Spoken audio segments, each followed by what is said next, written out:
দশরথ রাজা যখন বিবাহের দিন নির্দিষ্ট সময়ে চার পুত্রকে সাথে নিয়ে জনক রাজার দরজায় এসে পৌঁছালেন। জনক রাজা সম্মানের সাথে বরযাত্রীদের স্বাগত জানালেন, আপ্যায়ন করলেন। ঠিক সেই মুহূর্তে দশরথ রাজা জনক রাজার পা স্পর্শ করতে নিলে জনক রাজা চমকে উঠলেন। তিনি বললেন, মহারাজ, আপনি এটা কি করছেন? আপনি কেন আমাকে লজ্জা দিচ্ছেন? আপনি আমার চাইতে অনেক বড়, আপনি বরপক্ষ।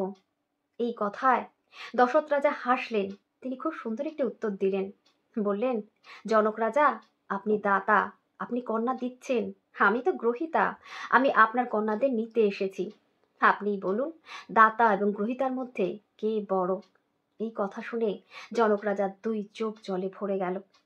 একদমই ভাগ্যশালী সেই পিতা যার ঘরে কন্যা সন্তানের জন্ম হয়।